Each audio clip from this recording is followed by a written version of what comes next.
কয়দিন ধরে খুবই বৃষ্টি পড়ছে, আর এই কলকাতা শহরের কিছু কিছু জায়গায় যেন পুকুর বা জলাশয় হয়ে উঠেছে। বিকেলের দিকে একটু বৃষ্টিটা ধরে এসেছিল, তাই ভাবলাম ছাতাটা নিয়ে বেরিয়ে পড়ি মর্টলেনের তারানাথ তান্ত্রিক বাড়ির উদ্দেশ্যে। যেমন ভাবা তেমনই কাজ। স্ত্রী অবশ্য একটু মৃদু আপত্তি করেছিল, কিন্তু ফিরে এসে সেটা সামাল দেওয়া যাবে এই ভেবে তখনকার মতন তার কথার কিছু উত্তর দিলাম না। আসলে সেই সকাল থেকে একঘেয়ে বৃষ্টির মধ্যে ঘরে বন্দি থেকে একদম বিরক্ত হয়ে উঠেছিলাম। আর তাছাড়া রবিবারের বিকেল মানেই তারানাথের বাড়ির অলৌকিক গল্পের আসরটা আমাকে কেমন যেন টানে। তার উপরে বৃষ্টির বিকেল হলে তো কোনো কথাই নেই। বাইরে বৃষ্টির রমঝমে শব্দ, আর ভেতরে আধো অন্ধকার পরিবেশে অলৌকিক কোনো গল্প যেন গা ছমছম একটা পরিবেশের সৃষ্টি করে। তার সঙ্গে তারানাথের গল্প বলার পটুতা আমাদের চোখের সামনে একটা যেন রহস্যময় জগতের ছবি তুলে ধরে। একের পর এক দৃশ্যপট আমাদের চোখের সামনে যেন উন্মোচিত হতে থাকে, আর আমরা কখন যেন নিজেরাই সেই অলৌকিক জগতে প্রবেশ করে যাই। এই পরিবেশের অমোঘ আকর্ষণ কি উপেক্ষা করা যায়? যাই হোক, রাস্তায় এখনো জল জমে আছে এবং ট্রাম বন্ধ, তাহলে হন্টন ছাড়া গতি নেই। মর্টলেনের মধ্যে প্রবেশ করতে গিয়ে দেখলাম বেশ জল জমে আছে।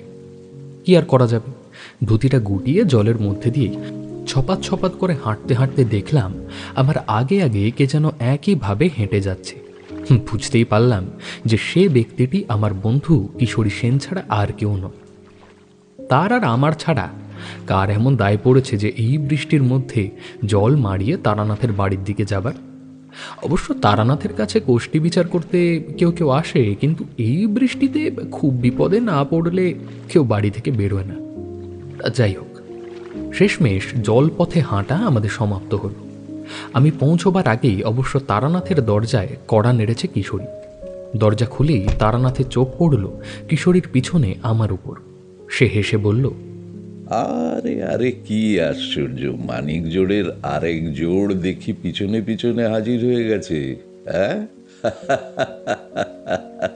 এসো এসো এসো এসো, ভেতরে এসো ভেতরে এসো। ভিজলে? হ্যাঁ, নাও নাও, মাথাটা মুছে ফেলো।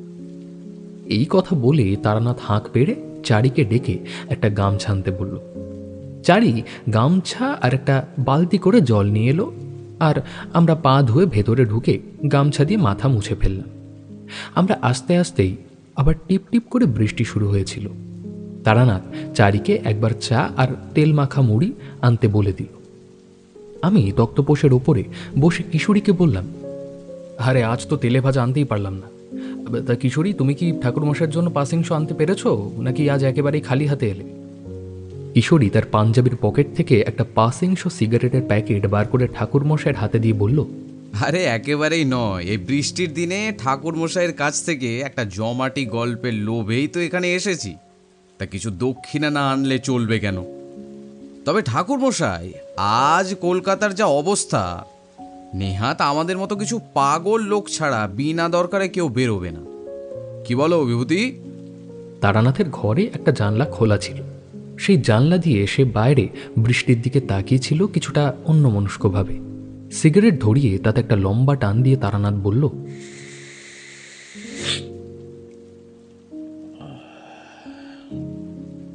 বড় জলাশয় তোমরা কোনোদিন দেখেছ?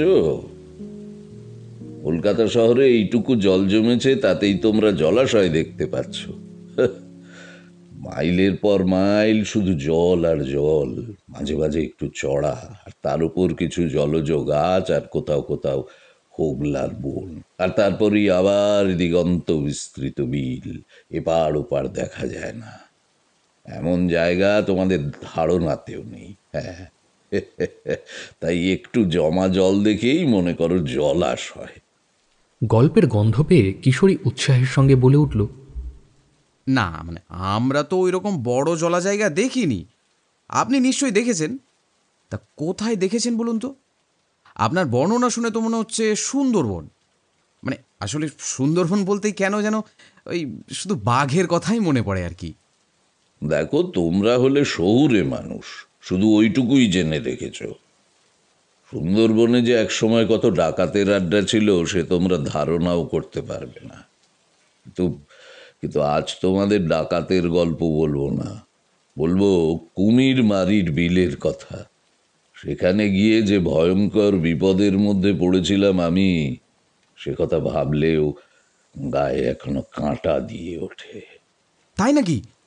বলুন বলুন, সেই গল্পটাই বলুন। আসলে আপনার কাছ থেকে আমরা বেশিরভাগ ওই জমিদার বাড়ি আর শ্মশানের গল্পই তো শুনেছি, তা এই ধরনের কোনো গল্প শুনিনি। তবে হ্যাঁ হ্যাঁ হ্যাঁ, মনে পড়েছে, একবার আপনি আপনার ওই গ্রামে মাছ ধরতে যাওয়ার গল্প বলেছিলেন। কিশোরীর কথার কোনো জবাব না দিয়ে তারানাথ কিছুক্ষণ জানলার বাইরে তাকিয়ে সিগারেট টানতে থাকল। ইতিমধ্যেই চারি চা দিয়ে গিয়েছিল। সেই চা আর তেল মাখানো মুড়ি আমরা খেতে শুরু করেছিলাম। চা শেষ করে তারানাথ একটা সিগারেট ধরালো। সিগারেটে কয়েকটা টান দিয়ে সে বলল, সে প্রায় 25-30 বছর আগেকার কথা। সেবার গঙ্গাসাগর থেকে ফিরছিলাম। তোমরা তো জানো যে গঙ্গাসাগরে বিভিন্ন জায়গা থেকেই সাধুরা আসে। এরার সময় আমার সাথে এক সাধুর পরিচয় হয়েছিল। সে কথায় কথায় বলছিল যে এই সুন্দরবন এলাকায় আরাধ্যা দেবতা হচ্ছেন বন বিবি। সুন্দরবনের লোকেরা জঙ্গলে যাওয়ার আগে এই বন বিবির পুজো করে এবং আশীর্বাদ নেয়। কিন্তু এছাড়াও কিছু লৌকিক দেবতাকে তারা পুজো করে, ওই জঙ্গলের অপদেবতাকে বশ করার জন্য। এক শক্তিশালী তান্ত্রিক নাকি এখানের একটা কোনো গ্রামে থাকেন এবং জঙ্গলের মানুষের নাকি তার উপর খুব বিশ্বাস। তো তোমরা তো জানো যে সঠিক গুরুর সন্ধানে আমি কোথায় কোথায় না গেছি। তাই ভাবলাম যে একটু গিয়ে দেখি সে কিরকম ধরনের তান্ত্রিক। কিন্তু আমার সঙ্গের যে সাধু ছিল সে আবার অন্য তীর্থযাত্রীদের সঙ্গে তারাপীঠ যাবে বলল। তো আমি তো তারাপীঠে গিয়েছি আগেই, তাই আমি ওই জঙ্গলের তান্ত্রিকের সন্ধানে যাব বলে ঠিক করলাম। নৌকো থেকে নামার পর তার আর আমার পথ আলাদা হয়ে গেল। গ্রামের নামটা শুনেছিলাম কুমির মারি। নৌকোঘাটে জিজ্ঞাসা করে হাঁটা লাগালাম। তো সে হাঁটছি তো হাঁটছি, সরু পথ, দুদিকে শুধু বড় বড় জলা। অনেকটা হাঁটার পর একটা গ্রাম দেখতে পেলাম, কয়েকটা মাটির ঘর, কিন্তু কোনো লোকজন নেই।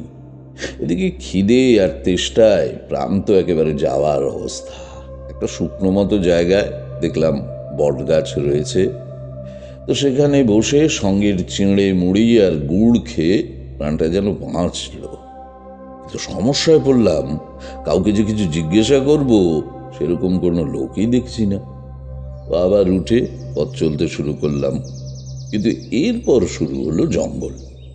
তা একবার ভাবলাম ফিরে যাব কিনা, কিন্তু এতটা পথ হেঁটে ফেলেছি, ফিরতি পথে ততটা যেতে যেতে অন্ধকার হয়ে যাবে। ভাবলাম নিশ্চয়ই রাত্রের আগে কোনো গ্রাম পেয়ে যাব। জঙ্গল শেষ হয়ে আবার শুরু হলো জলা। তো এইসব জায়গায় জেলেরা মাছ ধরে, কিন্তু সেরকম কাউকে দেখলাম না। অনেক দূর অব্দি চেয়েও কোনো জেলে নৌকো চোখে পড়ল না। তখন দুপুর শেষ হয়ে প্রায় বিকেল। সেই জলার ধারেই একটা ছোট মতো ভাঙা মন্দির চোখে পড়ল। এরকম একটা জায়গায় মন্দির দেখে একটু অবাক হলাম। মন্দিরটা ভাঙা হলেও পুরোপুরি ভেঙে যায়নি। ছাদের চূড়োটা এখনো অটুট আছে, তবে দেয়াল বেয়ে বট ছাড়াও আরো নানা রকম জংলা গাছ বেরিয়েছে। সামনের চাতালটায় ধুলো পড়া মেঝের উপর পাতা কাঠকুটো এসব ছড়িয়ে আছে। ভিতরে একটা ছোট ঘর, সেখানে একটা অদ্ভুত ধরনের মূর্তি বসানো রয়েছে। সেই মূর্তি একটা কুমিরের মতো কোনো জন্তুর উপর দাঁড়িয়ে রয়েছে। কোনো দেবতার এইরকম অদ্ভুত মূর্তি আমি কখনো আগে দেখিনি। বহুদিন এই মন্দিরে কোনো মানুষের পদার্পণ করেনি সে তো বোঝাই যাচ্ছে, তবুও আমি সেখানেই বসলাম, সেখানেই রাত কাটাবো স্থির করলাম। এতটা পথ হেঁটে খুব ক্লান্ত ছিলাম। নির্জন জায়গা, মন্দিরের আশপাশ ঝোপঝাড় হয়ে রয়েছে। জলার উপর কুয়াশা মাখা আকাশে খুব দ্রুত অন্ধকার নেমে আসছে। এসব জায়গায় খুব সাপের উপদ্রব হয়, তাই নাগমন্ত্র জপ করে একটা শেকড় দিয়ে নিজের চারপাশে একটা গণ্ডি কেটে রাখলাম। কোথাও কোনো আওয়াজ নেই, বিশ্ব চরাচর যেন স্তব্ধ হয়ে রয়েছে এখানে। কেমন একটা অস্বস্তি লাগছিল, কিন্তু খুব ক্লান্ত ছিলাম, তাই ঘুম আসতে দেরি হলো না। তখন কত রাত্রি হবে জানি না, ঘুমটা হঠাৎ ভেঙে গেল। আকাশে হালকা চাঁদের আলো, কিন্তু জলার উপরে কেমন যেন একটা অপার্থিব সাদা আলো। সেই ধূসর আলোয় দেখতে পেলাম কতগুলো যেন সাদা সাদা ছায়ামূর্তি জলার উপরে ঘুরে বেড়াচ্ছে। হঠাৎ একটা তীব্র আলো দপ করে জ্বলে উঠে নেমে গেল, কিন্তু সেই আলোয় মুহূর্তের জন্য হলেও দেখতে পেলাম একটা প্রেত মূর্তি। কি বিভৎস তার মুখ! কুচকুচে কালো তার মুখ, কিন্তু চোখ দুটো সাদা, দাঁতগুলো সাদা, কিন্তু জিভটা লাল। শরীরটা যেন স্বচ্ছ সাদা কাপড় দিয়ে ঢাকা। দাঁত আর জিভ দেখতে পেলাম, কারণ মনে হলো সে যেন কি একটা খাচ্ছে। শুধু ওই মূর্তিটা নয়, এরকম অসংখ্য প্রেত কায়া ঘুরে বেড়াচ্ছে জলার ওপর। সেই নির্জন জায়গায় ওই রকম একটা দৃশ্য দেখে আমার নিঃশ্বাস যেন বন্ধ হয়ে এলো। জলার জল যেন উথাল পাথাল করছে। মনে হচ্ছে অসংখ্য কুমির আর জলজ প্রাণী সেখানে দাপাদাপি করছে। শোঁ শোঁ শব্দে একটা শীতল বাতাস যেন আমার দিকে ধেয়ে এলো। কতগুলো শুকনো পাতা আমার চোখে মুখে এসে পড়ল। আমি চোখটা বুঁজে ফেললাম। হঠাৎ একটা তীব্র কটু গন্ধে আমার গাটা গুলিয়ে উঠল। পেটের ভিতরে যা ছিল তা যেন পাক দিয়ে ওপরে উঠে আসতে চাইল। চোখটা খুলে দেখি একটা একটা অদ্ভুত দর্শন মূর্তি আমার দিকে চেয়ে আছে। তার গা থেকে একটা পচা আষ্টে গন্ধ আসছে। তার অবয়বটা স্বচ্ছ একটা সাদা কাপড়ে ঢাকা। মাথার চুলগুলো যেন মাটিতে এসে ঠেকেছে। মুখটা কালো, সেই অন্ধকারে যেন বোঝা যাচ্ছে না, কিন্তু চোখ দুটো আর দাঁতগুলো বোঝা যাচ্ছে, কারণ সেগুলো অদ্ভুত রকমের সাদা। আর বোঝা যাচ্ছে মূর্তিটা একটা নারী মূর্তি। অত সামনে এই মূর্তিটা দেখে আমার বুকটা যেন হাঁপড়ের মতো ওঠানামা করতে লাগলো। একে কি চায় আমার কাছে? অনেক দূর থেকে একটা ফ্যাসফেসে কণ্ঠস্বর কানে এলো। কে তুই? এটা আমাদের জায়গা, তুই এসেছিস কেন? আর এসেছিস যখন আর ফিরে যেতে পারবি না। তুই পুরুষ আর আমরা এখানে সবাই নারী।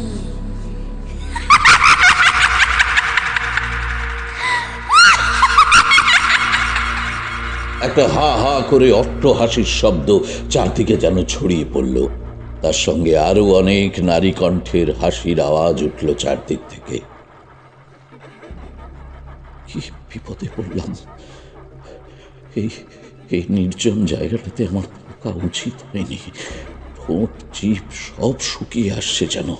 আবার শুনতে পেলাম সে বলছে, অনেকদিন নররক্তের স্বাদ পাইনি, শুধু মাছের আষ্টে গন্ধ আর ভালো লাগছে না। আমার এই জীব এখন গরম গরম রক্ত চাইছে। এই জীব দিয়ে তোর শরীরের সব রক্ত টেনে নেব আমি। তারপর তোর আত্মাটা নিয়ে আবার ওই জলায় ফিরে যাব। একটা পুরুষ সঙ্গী পাবো আমরা, আর তাকে আমরা আমাদের দাস করে রাখবো।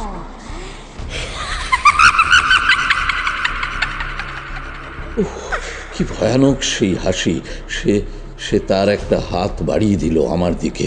সরু লিকলিকে কালো পোড়া কাঠের মতো হাত, আঙুলে লম্বা নখ। সেই সঙ্গে দেখতে পেলাম তার জিভ লাল, লম্বা 1 বিঘত সমান বাইরে বেরিয়ে এসেছে। সে সেখানেই দাঁড়িয়ে আছে, কিন্তু তার হাতটা লম্বা হয়ে আমার গলার দিকে এগিয়ে আসছে। আমার সারা শরীরটা যেন কাঠের মতো শক্ত হয়ে গেছে। আমি নড়তে পারছি না। আর বুঝি রক্ষা নেই, আজকেই আমি শেষ। হঠাৎ করে মনে পড়ে গেল অপদেবতা তাড়ানোর মন্ত্রটা জোরে জোরে উচ্চারণ করতেই হাতটা থেমে গেল। সেই দেহটা যেন ছটফট করে উঠল, তার গলা দিয়ে কি যেন একটা আর্তনাদ বেরিয়ে এলো, দেহটা যেন অনেক দূরে সরে গেল, তার গলা শোনা গেল, পারবি না, আবার আমি আসবই। এই বলে সেই ছায়া মূর্তি অদৃশ্য হয়ে গেল। আমি যেন প্রাণ ফিরে পেলাম। কিন্তু কিন্তু সেই জলার প্রেত মূর্তিদের নড়াচড়া আমি দেখতে পাচ্ছিলাম। হঠাৎ হঠাৎ ঝুপঝুপ করে তারা সব যেন জলের তলায় ডুবে গেল।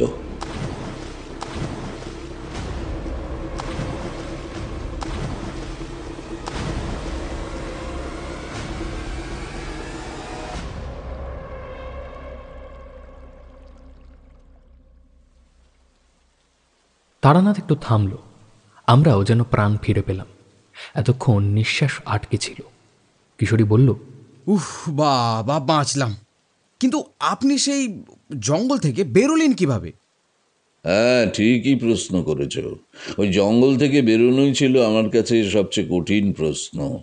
কত জায়গায় ঘুরেছি, কিন্তু এইরকম জায়গায় কখনো আটকে পড়িনি। এ যেন সেই জলে কুমির ডাঙায় বাঘ, এই কথাটাই তখন আমার কাছে সত্যি হয়ে দাঁড়িয়েছিল।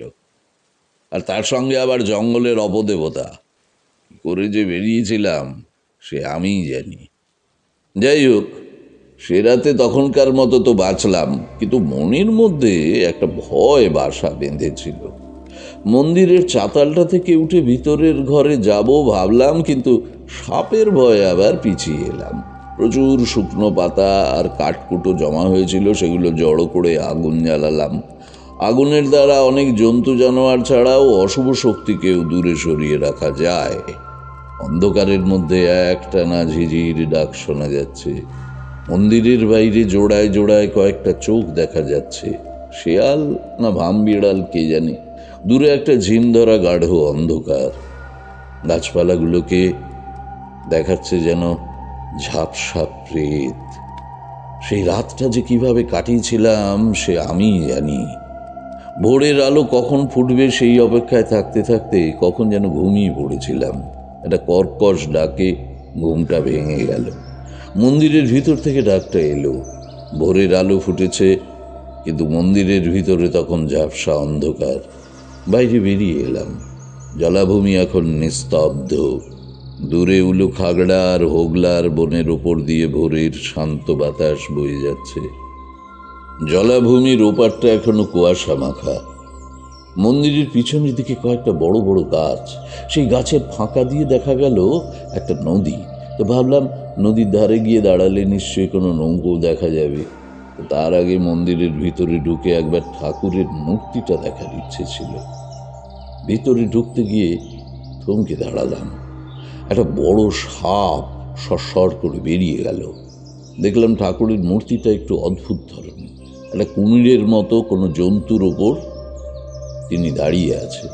মুখটাও শেয়ালের মতো, গলায় একটা সাপের মতো কিছু জড়িয়ে আছে। মূর্তিটি পুরুষ মূর্তি, কোমরে একটা বাঘছালের মতো কিছু। এই ঘরটা মোটামুটি বড়ই। ঘরের কোণে কি যেন একটা নড়তে দেখে আমার বুকটা কেঁপে উঠল। দুটো জলজলে চোখ, বুঝলাম একটা কালো কুচকুচে পেঁচা বসে আছে। একটু দূরে দেখতে গিয়েই ঘটল বিপদ। মূর্তির পিছনে ছিল একটা ফাঁকা গর্ত। তো সেটা কাঠকুটো দিয়ে এমনভাবে চাপা ছিল যে আমি বুঝতে না পেরে তাতে পা দিতেই একেবারে সোজা নিচে একটা ঘরে গিয়ে পড়লাম। একটু সামলে নিয়ে উঠে দাঁড়াতে গিয়ে কিসে একটা পা ঠেকল। ঘরটা অন্ধকার, শুধু একটা আবছা আলো উপর থেকে এসে পড়ছে। একটা ভ্যাপসা গন্ধ। ঘরের চারিদিকে একটা অত্যন্ত ভ্যাপসা গন্ধ। চোখটা একটু সয়ে যেতে মনে হলো ঘরে অনেক ধুলো আর পাতা জমে রয়েছে। আর তার সঙ্গে একটা জিনিস চোখে পড়তে চমকে উঠলাম। একটা একটা একটা কঙ্কাল, বুঝলে, একটা কঙ্কাল মেঝেতে শোয়ানো। কিন্তু আমার তখন চিন্তা কিভাবে আবার ওপরে উঠবো, কারণ ওপরের মেঝেটা বেশ উঁচুতে। চোখে পড়লো একটা মইও পড়ে রয়েছে মেঝের ওপর। তো যাই হোক, সেটাকে দাঁড় করিয়ে কোনো রকমে তো ওপরে উঠলাম। সেখানে আর দাঁড়ালাম না, প্রায় ছুটে নদীর ধারে গিয়ে দাঁড়ালাম। কিছুক্ষণ দাঁড়ানোর পর দেখলাম অনেক দূরে একটা নৌকো যাচ্ছে। অনেক হাঁকাহাঁকি করার পর নৌকোটা আমার কাছে এসে আমাকে তুলে নিল। সেটা একটা জেলেদের নৌকো। তা প্রথমে তো জেলেরা আশ্চর্য হয়ে গেল যে আমি ওই চড়ায় গেলাম কি করে, সে কথা ভেবে। তারপরে তারা আরও আশ্চর্য হয়ে গেল এই শুনে যে আমি ওই জলাভূমিতে রাত কাটিয়েছি। এমনকি তারা এই সন্দেহ করতে লাগলো যে আমি জীবন্ত মানুষ কিনা। যাই হোক, শেষ পর্যন্ত একজন আমার সাজ পোশাক ভালো করে পর্যবেক্ষণ করে বলল, আপনাকে দেখে মনে হচ্ছে আপনি সন্ন্যাসী ধরনের মানুষ, তাই বেঁচে গেছেন। আজ পর্যন্ত ওখান থেকে কেউ বেঁচে ফিরেছে বলে শুনিনি। ও বড় ভয়ঙ্কর জায়গা, আমরা জেলেরা ওই জলার ধার দিয়েও যাই না। আপনি ওখানে গেলেন কি করে সেটা বলুন তো। বললাম তো পথ ভুল করে চলে গেছি ওখানে। কিন্তু আমার একটা প্রশ্ন আছে, তোমরা তো এখানের লোক, এই জলাভূমিটা লোকে এড়িয়ে চলে কেন? আমি তাদের থেকে এই অঞ্চলে কোনো কাহিনী আছে কিনা সেটা শোনার জন্য এই কথাটা বললাম তাদের।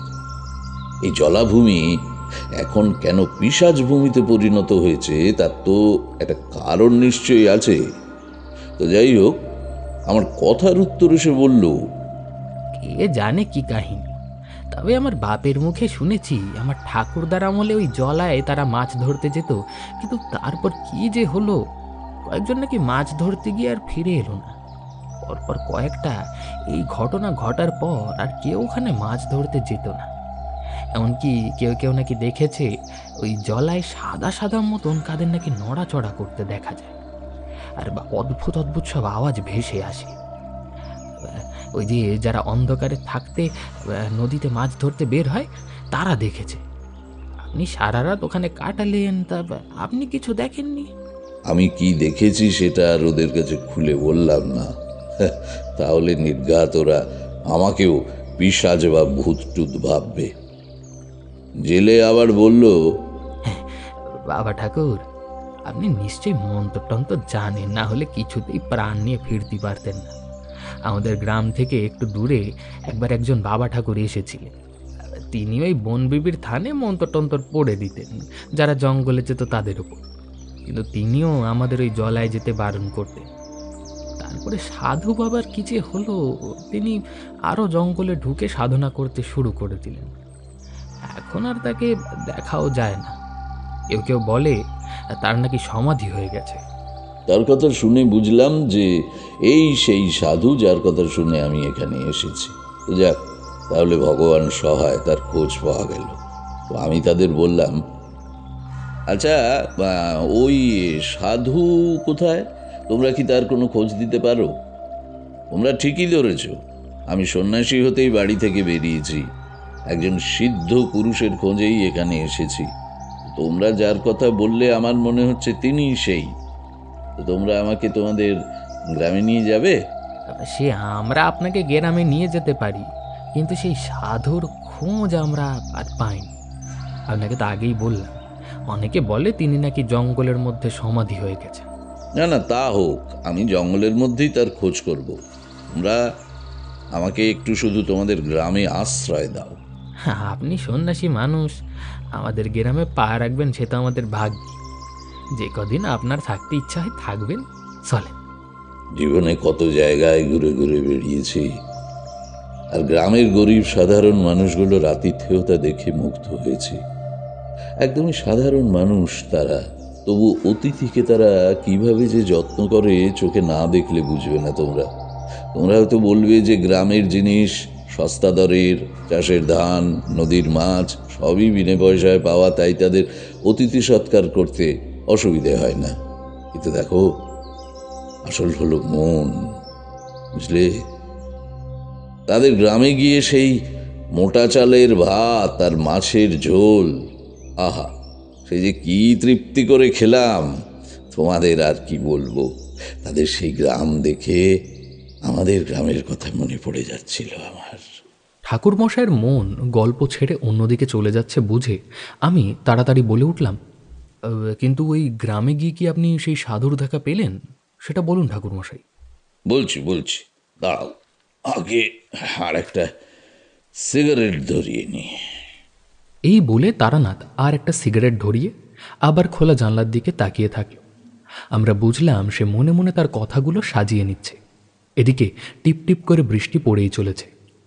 কিশোরী বলে উঠল, শুরু করুন ঠাকুরমশাই।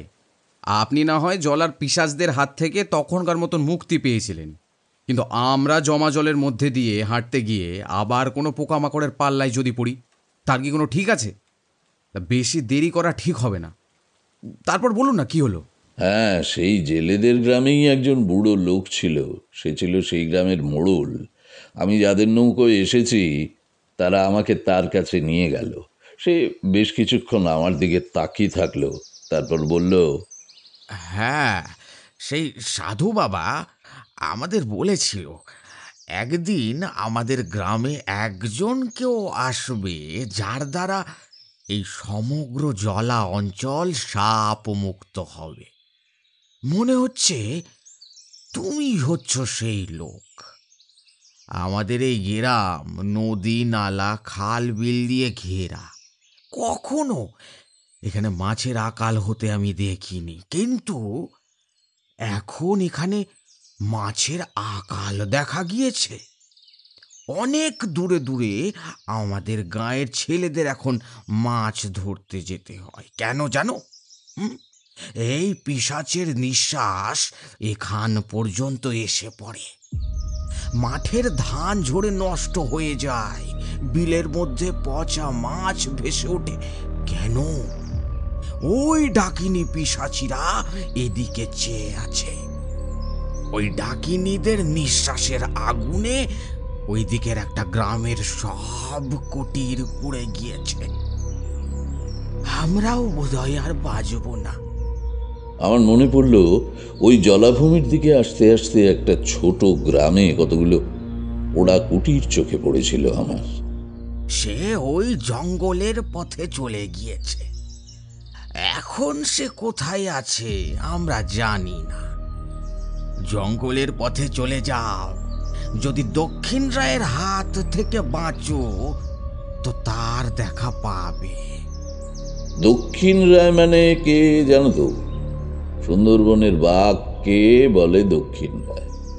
তো ভাবলাম যাওয়া কি উচিত হবে। জঙ্গলের পথে সত্যিই যদি বাঘের মুখে পড়ি তাহলে তো আর প্রাণ নিয়ে ফিরতে হবে না।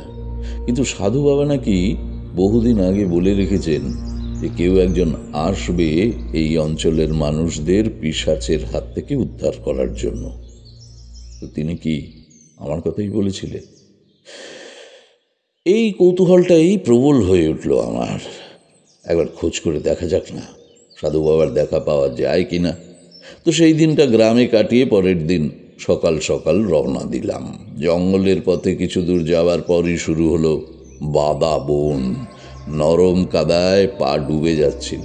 এখানে আবার নদীর চড়ায় কুমির থাকে, তো না বুঝে কুমিরের গায়ে পা দিলেই তো গেছি। যাই হোক, বেশ অনেকটা জঙ্গলের পথে যাওয়ার পর একটা পরিষ্কার মতো জায়গায় এলাম এক সময়।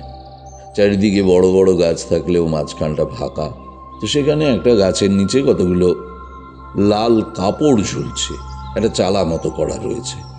তো সেখানে কিছু পুরনো কাপড় চোপড়ও দেখলাম টানানো রয়েছে। আমি কাছে এগিয়ে গেলাম, কিন্তু কোথাও কেউ নেই, অথচ মনুষ্য বসবাসের চিহ্ন সেখানে রয়েছে। কতগুলো মাটির পাত্রও এদিক ওদিক ছড়ানো রয়েছে। তাহলে তাহলে সেই সাধু বাবা কি এখানে বসবাস করতেন? কিন্তু কোথায় তিনি? এদিক ওদিক তাকাচ্ছি, কয়েকবার আওয়াজও দিলাম, এখানে কেউ আছেন? আমার গলার আওয়াজে কত পাখি ডাকতে ডাকতে উড়ে গেল। তারা ভয় পেয়েছে। এই নির্জন জায়গায় তো কেউ চট করে আসে না। তো যাই হোক, হাঁটতে হাঁটতে একদিকে এগিয়ে গেলাম। একটা নদীর মধ্যে এই চড়াটা মিশে গেছে। তো কিছুটা যাওয়ার পর একটা নৌকো চোখে পড়ল। এখন ভাটার টান, নৌকোটা একটা গাছের সাথে বাঁধা রয়েছে, কিন্তু নৌকো অবধি যেতে যেতে আমি দেখলাম যে যেতে গেলে কাদা মাড়িয়েই যেতে হবে। হ্যাঁ, সুন্দরবনের নরম কাদা, নামতেই প্রায় হাঁটু অবধি ডুবে যায়। যাই হোক, যেতে তো হবেই, তাই বহু কষ্ট করে নৌকো অবধি গেলাম আমি। আমার মন বলছিল যেন নৌকোয় নিশ্চয়ই কেউ আছে। ঠিক ঠিক অনুমান করেছিলাম। নৌকোয় উঠেই দেখলাম যে ছইয়ের নিচে শুয়ে রয়েছেন এক জরাজীর্ণ বৃদ্ধ। বুকে হাত দিয়ে দেখলাম যে প্রাণটা এখনো দুক দুক করছে। আমার সঙ্গে একটা ঘটিতে জল ছিল, তো সে ঘটি থেকে একটু জল তার মুখে দিলাম। তার কানের কাছে মুখ নিয়ে গিয়ে ডাকলাম, শুনুন, শুনতে পাচ্ছেন? কে আপনি? এভাবে এখানে রয়েছেন কেন? বেশ কয়েকবার তাকে ডাকলাম। তারপরে কয়েকটি বাতাসা আমার কাছে ছিল, সেগুলো গুঁড়ো করে তার মুখে দিলাম। বেশ খানিকক্ষণ পর তিনি চোখ মেলে চাইলেন। বেশ কিছুক্ষণ আমার দিকে চেয়ে থাকার পর আমার হাতটা ধরে বললেন, আমাকে ওই উপরে নিয়েছিল। আজ রাত্রে জোয়ার আসবে, তখন নৌকো পাড়ে লাগাবে। আজ আকাশে ত্রয়োদশীর চাঁদ উঠবে। কাল পূর্ণিমা, কালকেই আমার শেষ দিন। আমাকে ওখানে ওই গাছের নিচে সমাধিস্থ করবে। আমি তার মুখে বারবার করে একটু একটু জল দিচ্ছিলাম। তাকে দেখে মনে হচ্ছিল তার অনেক বয়স, কিন্তু এই জঙ্গলের মধ্যে তিনি এত বয়স অবধি বেঁচে থাকলেন কি করে? তো কৌতূহল চেপে রাখতে না পেরে জিজ্ঞাসা করেই ফেললাম, আপনি কে? একটু বলুন, আপনি কে? এই নির্জনে আপনি এতদিন কাটালেন কি করে? এর উত্তরে তিনি আস্তে আস্তে অনেক কথাই বললেন। তাতে বুঝলাম যে ইনি সেই সাধু বাবা, আমি যার নাম শুনে এখানে এসেছি। আর এটাও বুঝতে পারলাম যিনি একজন শক্তিশালী সাধক না হলে এতদিন, এত বয়স পর্যন্ত তিনি এখানে থাকতে পারতেন না। প্রায় সারা দিন সারা রাত ধরে তিনি একটু একটু করে যে গল্প বললেন, সেটা হলো এই রকম যে বহু বছর আগে এই অঞ্চলের এক জমিদার ছিলেন খুব অত্যাচারী এবং লম্পট। জেলেদের ঘর থেকে মেয়ে, বউ এদের তার লেঠেল বাহিনী টেনে নিয়ে যেত। সাধারণ লোক কেউ কিছু প্রতিবাদ করলে তার ঘর আগুন জ্বালিয়ে পুড়িয়ে দেওয়া হতো। তো ওই সাধু বাবা জেলেদের ঘরেরই ছেলে ছিলেন প্রথম জীবনে। তিনি গ্রামের একটি মেয়েকে ভালোবাসতেন এবং সেই মেয়েটির সাথে তার বিয়ে ঠিক হয়েছিল। মেয়েটিকে বেশ সুন্দর দেখতে ছিল। একদিন জমিদারের নজর পড়ল তার দিকে। একদিন নদীর ধারে সাধু বাবা মেয়েটির সাথে কথা বলছিল। এই সময় জমিদারের কয়েকজন লেঠেল তার চোখের সামনে মেয়েটিকে তুলে নিয়ে গেল। সে বাধা দেবার চেষ্টা করতেই লেঠেলরা মেরে তার মাথা ফাটিয়ে দিল। অজ্ঞান হয়ে যেতে যেতে সে দেখল মেয়েটিকে লেঠেলরা মুখে হাত চাপা দিয়ে জোর করে ঘোড়ায় তুলে নিয়ে গেল। কিছুক্ষণ পর গ্রামের লোক এসে তাকে উদ্ধার করল। সে গ্রামের লোকদের একত্রিত করে জমিদারদের বিরুদ্ধে রুখে দাঁড়াতে বলল, কিন্তু না, গ্রামের লোকেরা কেউই এগিয়ে এলো না। সবাই ভয় পেত জমিদারকে। সে তখন ওই গ্রাম ছেড়ে দূরে একটা গ্রামে চলে গেল। সুন্দরবনের গ্রামগুলো এক একটা দ্বীপের মতো, দূরে দূরে নদীপথে যাতায়াত করতে হয়। সেই গ্রামে বসতি স্থাপন করেছিল একজন ডাকাত সর্দার। সাধু বাবা গিয়ে ওই ডাকাতদের দলে ভিড়ে গেল। কালক্রমে সে হয়ে উঠল একজন নাম করা ডাকাত। আসলে তার বুকে জ্বলছিল প্রতিশোধের আগুন। ওই জমিদারের ওপর তার ছিল ভয়ঙ্কর আক্রোশ। সে সুযোগের অপেক্ষায় ছিল। জমিদারের আসল বাড়িটা ছিল কাকদ্বীপ অঞ্চলে, কিন্তু তিনি বজরা নিয়ে নদীতে ঘুরে ঘুরে বেড়াতেন আর তার প্রজাদের উপর অত্যাচার চালাতেন। একদিন ওই সাধু বাবা খবর পেলেন জমিদারের বজরা তাদের গ্রামের কাছ দিয়ে যাবে। তিনি তককে তককে থাকলেন। একদিন রাতে সুযোগ পেতেই জমিদারের বজরার ওপর তার ডাকাতের দল ঝাঁপিয়ে পড়ল। জমিদারের লেঠেল বাহিনীর সাথে তাদের লড়াই হলো, কিন্তু সাধু বাবা জমিদারকে নিয়ে জলে ঝাঁপিয়ে পড়লেন আর তারপর সাঁতরে একটা দ্বীপে গিয়ে উঠলেন তারা। সেটাই হলো কুমিরমারির বিল। আমি যেখানে গিয়ে পড়েছিলাম এটা হলো সেই এলাকা। জমিদারকে টেনে নিয়ে সে ওই চড়ে গিয়ে তো উঠল। ওইখানে যে একটা মন্দির ছিল, জমিদারকে সে ওই মন্দিরের কাছে টেনে নিয়ে যাচ্ছিল। এমন সময় কোথা থেকে এক পাগলি এসে দাঁড়ালো তাদের সামনে। পুরনো ছেঁড়া একটা কাপড় জড়ানো তার পরনে, মাথার চুল এলোমেলো, হাতে পায়ে কাদা মাখা, 2 আঙুলে বড় বড় নখ, 2 চোখে তীব্র দৃষ্টি। সে হঠাৎ করে জমিদারের ওপর ঝাঁপিয়ে পড়ল। জমিদার প্রচণ্ড ভয় পেয়ে ছুটতে ছুটতে ওই মন্দিরের মধ্যে ঢুকে পড়ল। পাগলিও সেই দিকে চেয়ে বলল, পালাচ্ছে। পালিয়ে বাঁচবি কোথায়? ওই যে ওরা সবাই অপেক্ষায় আছে ওর জন্য। এই বলে সে জলার দিকে আঙুল তুলে দেখালো। সাধু বাবা ছায়া ছায়া কিছু অবয়ব দেখতে পেল। সে পাগলিকে জিজ্ঞেস করলো, ওরা কারা? পাগলি তার উত্তরে বলল, ওরা সেই মেয়েরা যাদের উপর জমিদার অত্যাচার করত। তারপর ওর লিটল বাহিনী ওদের ভোগ করে ওদের মেয়েরে এই জলায় ফেলে দিত। শত শত মেয়ের মৃতদেহ এই জলায় পড়ে পচেছে। শত শত কীটের জন্ম হয়েছে। সেই কীটগুলো পিশাচে পরিণত হয়েছে। আমাকেও ওরা ফেলেছিল এই জলে, কিন্তু আমি তো মরিনি। জল থেকে উঠে ওই মন্দিরে থেকে গেছি, কাঁচা মাছ খেয়ে বেঁচে থেকেছি। তবে আমার দিন তো শেষ হয়ে এসেছে। ওই জমিদারের মৃত্যু ঘটবে আমার চোখের সামনে। শত কীট জল থেকে উঠে এসে ওকে আক্রমণ করবে, নিমেষে ওর দেহ রক্ত শূন্য করে দেবে। আমি সেটা দেখব। তারপর ওদের সাথে জলে নেমে আমিও বিশ্রাম নেব। চিরকালের মতো জলের তলায় বিশ্রাম নেব আমি। তুই চলে যা শিগগিরি, না হলে ওরা তোকেও আক্রমণ করবে। দেখ ওরা উঠে আসছে। সাধু বাবা দেখলো হাজার হাজার জলজ পোকা, সাপ, গোসাপ ওই জলা থেকে উঠে আসছে। তাই দেখে সাধু বাবার গা শিরশির করে উঠল। সে পায়ে পায়ে পিছু হটতে লাগলো। সাধু বাবার দলের কয়েকজন নৌকো নিয়ে ওই দিকেই আসছিল। তারা সাধু বাবাকে ওখান থেকে উদ্ধার করলো। দূর থেকে তারা দেখতে পেল ছায়ার মতো কারা যেন সব ওই ছোট মন্দিরটার দিকে এগিয়ে যাচ্ছে। তাদের মধ্যে পাগলিকে আর দেখা গেল না। কিন্তু এই ঘটনার পর ওই সাধু বাবার মনের পরিবর্তন হয়ে গেল। সে ডাকাতের দল ভেঙে দিল। তার মাথায় সব সময় দুঃস্বপ্নের মতো ওই দ্বীপের কথা, ওই পাগলির কথা মনে পড়ত। আর মনে পড়ত ওই শত শত মেয়েদের কথা যারা মৃত্যুর পর ওখানে পিশাচ হয়ে আছে। সে যে মেয়েটিকে ভালোবাসত তারও সেই একই পরিণতি হয়েছে নাকি ওই পাগলি সেই মেয়েটি, সেটাই তার বারবার মনে হতো। আর এই যন্ত্রণা তাকে সব থেকে পীড়া দিত। সে সব কিছু ছেড়ে দিয়ে বিভিন্ন ঠাকুরের থানে ঘুরতে লাগলো। তো এই সময় এই অঞ্চলে খুব মাছের আকাল দেখা দিল, আর সাপের উপদ্রব হলো চারিদিকে। প্রায় সব ঘরে কেউ না কেউ মরতে লাগলো সাপের কামড়ে। খাল, বিল, নদীতে হাজার হাজার মরা মাছ ভেসে উঠল। মাছ পচার গন্ধে চারদিকে মানুষের নিঃশ্বাস নেওয়া দুঃসাধ্য হয়ে উঠল। ঘরে ঘরে হাহাকার পড়ে গেল। সাধু বাবা তখন মা মনসা আর বনবিবির পুজো শুরু করলেন।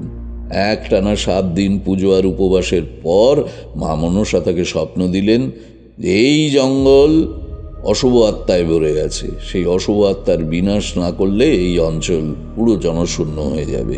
কিন্তু সাধু বাবা ভেবেই পেল না যে সে কিভাবে কি করবে। সে জঙ্গলের মধ্যে গিয়ে আরো কঠোর সাধনা করতে শুরু করলো। আস্তে আস্তে ওই অঞ্চল ছেড়ে লোকজন পালিয়ে গেল। আমি আসার পথে কিছু জনশূন্য গ্রাম দেখেছিলাম। ওই গ্রামগুলোতেই এইসব ঘটনা ঘটেছিল।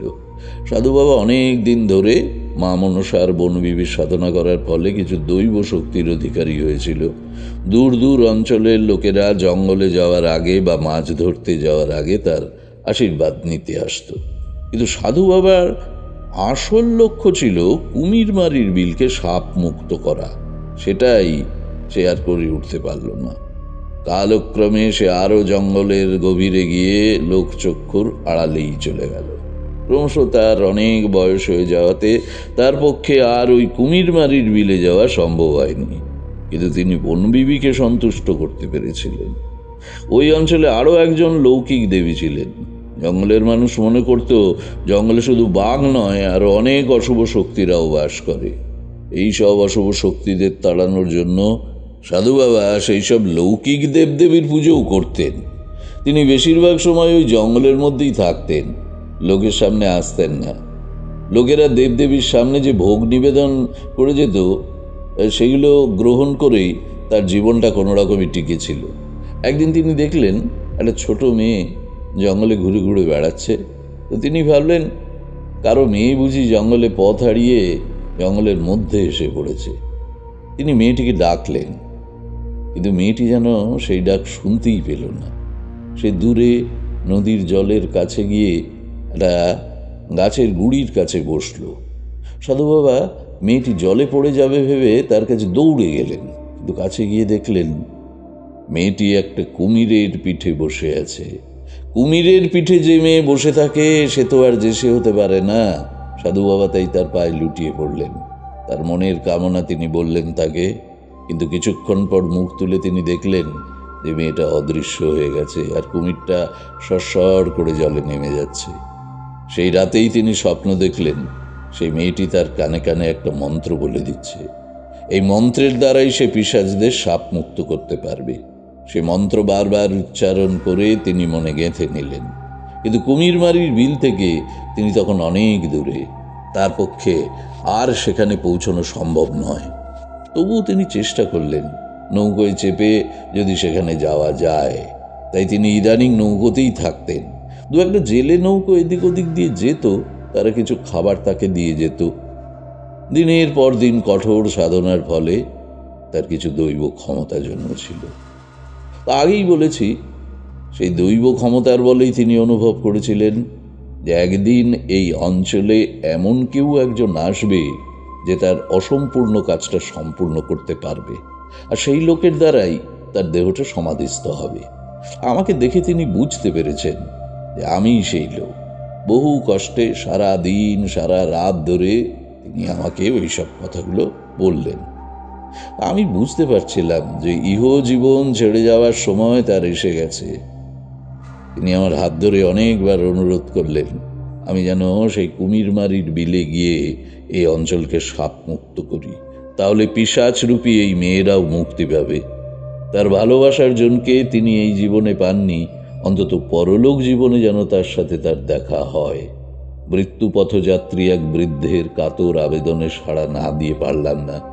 তিনি আমার কানে কানে একটা মন্ত্র বলে দিলেন। তাকে কথা দিলাম যে আমি আমার দিক থেকে সর্বতভাবে চেষ্টা করব। আস্তে আস্তে তার কথা বন্ধ হয়ে গেল। তার সেই জরা জীর্ণ দেহ ঘিরে কি যেন একটা দৈব আভা বেরোতে লাগলো। আমি হাত জোড় করে তাকে প্রণাম জানালাম, আর তারপরে তাকে তুলে নিয়ে গিয়ে তিনি যেখানে থাকতেন সেই গাছের নিচে সমাধি দিলাম। সেই রাতটা ছিল পূর্ণিমার রাত। চাঁদের আলোয় চারিদিক ভেসে যাচ্ছিল। গাছের ফাঁকে ফাঁকে জ্যোৎস্নার আলো মাটিতে লুটিয়ে পড়ছিল। সেই আলোয় মাটি খুঁড়ে এক দিব্য পুরুষ, দিব্য প্রেমিককে সমাধি দিলাম। সমাধি দেওয়ার পর দুটো সাদা ফুল তার সমাধির উপর রাখলাম। সেই নির্জন জ্যোৎস্নালোকিত রাতের অপরূপ রূপ আমি যেন চোখ বুঝলে এখনো দেখতে পাই। আমরা যেন মন্ত্রমুগ্ধ হয়ে শুনছিলাম। সেই কুমিরমারির বিল, জঙ্গলের মধ্যে সেই সাধু বাবার ছবি আমাদের সামনে ফুটে উঠেছিল। খোলা জানলা থেকে একটা ঠান্ডা জলো বাতাস আসছিল। মনে হচ্ছিল কোনো দূরের সেই জঙ্গল থেকে ঠান্ডা একটা বাতাস এসে আমাদের গায়ে লাগছে। কিশোরী বলল, তারপরে আপনি আবার গেলেন সেই বিলে? সেই ভয়ঙ্কর জায়গা যেতে আপনার আর ভয় করলো না? না গিয়ে তো উপায় ছিল না। তিনি আমাকে মন্ত্র দিয়ে গিয়েছিলেন, আমাকেই তিনি এই কাজের উপযুক্ত মনে করেছিলেন, আমাকে তো যেতেই হতো।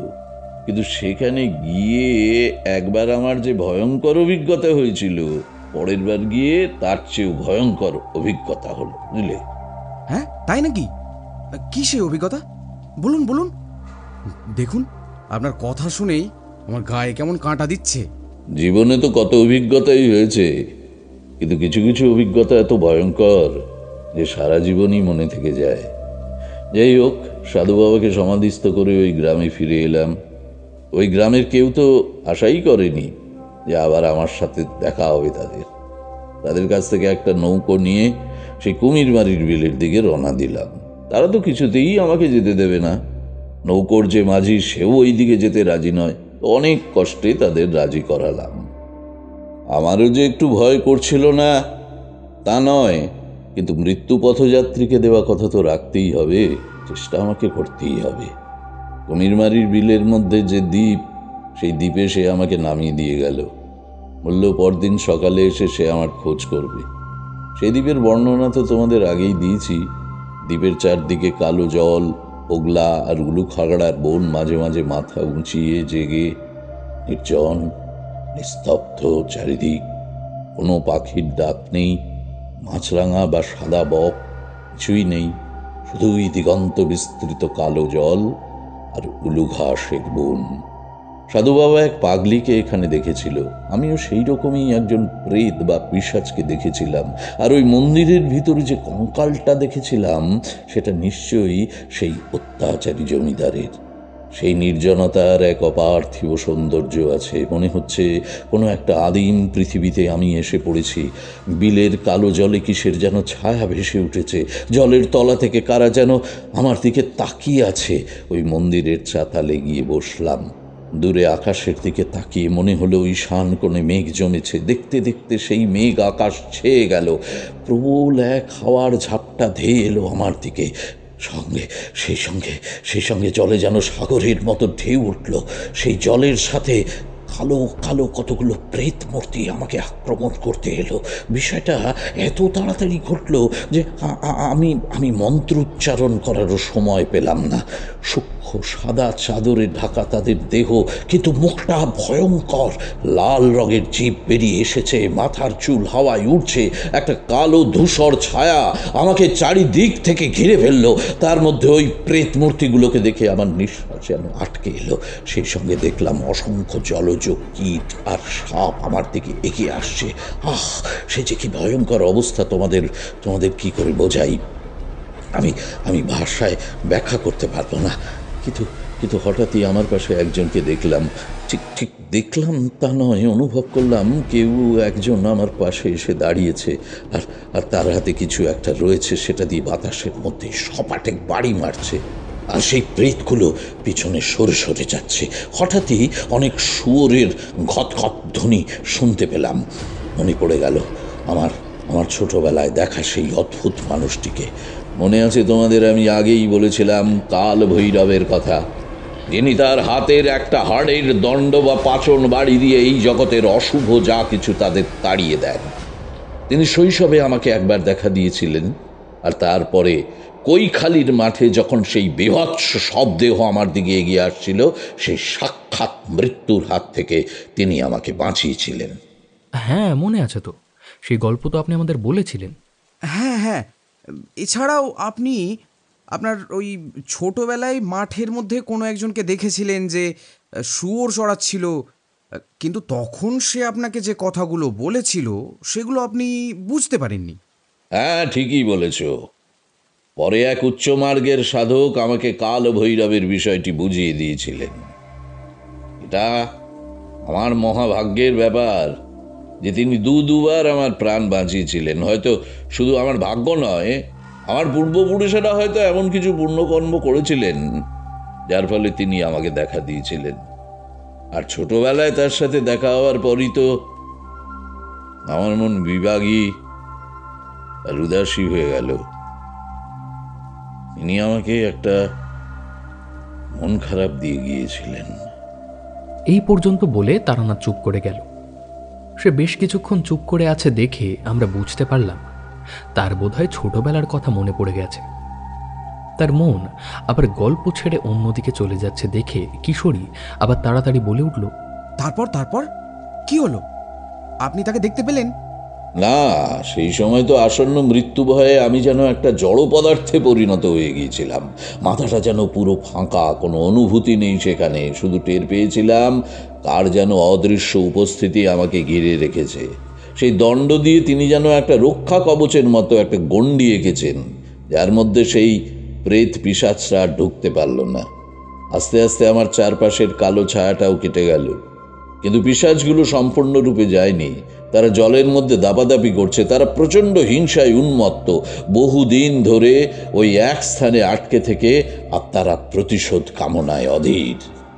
এরা সবাই মানুষের অত্যাচারের শিকার হয়েছিল, তাই মানুষের ওপর তারা তাদের প্রতিহিংসা চরিতার্থ করতে চায়। আসলে এভাবে আটকে থাকলে আত্মারা বড্ড কষ্ট পায়, আর তাই তাদের মুক্তি দেওয়া আমাদের কর্তব্য। কিছুক্ষণ পর আমার মনে পড়ল কি কারণে আমি এখানে এসেছি। সে সাধু বাবার মন্ত্র মনে পড়ে গেল। আমি সেখানে আরও কিছু জিনিস নিয়ে এসেছিলাম। সেই সব জিনিস দিয়ে মন্দিরের চাতালে একটা ছোটোখাটো যজ্ঞের আয়োজন করলাম। যজ্ঞের শেষে সেই হোমের ছাই আর মন্ত্রপুত জল নিয়ে ওই জলায় ছড়িয়ে দিলাম। সাধু বাবার মন্ত্রটা যতটা সম্ভব জোরে জোরে উচ্চারণ করলাম। তারপরে পিণ্ড রান্না করে অল্প অল্প করে জলার চারিদিকে পাতায় করে রেখে এলাম। ততক্ষণে জলের দাপাদাপি কমে এসেছে, জল ক্রমশ শান্ত হয়ে এসেছে। জমিদারের অত্যাচারের শিকার হয়ে ঠিক কতজন ওই জলায় মারা গিয়েছিল জানি না, কিন্তু তারা সকলেই ছিল মাতৃশক্তির অংশ। তাই সমস্ত মাতৃজাতিকে স্মরণ করে ওই প্রেতাত্মারা যাতে মুক্তি পায়, মনে মনে সেই কামনাই করলাম। বেশ কিছুক্ষণ পরে আকাশ থেকে ঝাঁক বেঁধে প্রচুর কাক নেমে এলো যেন।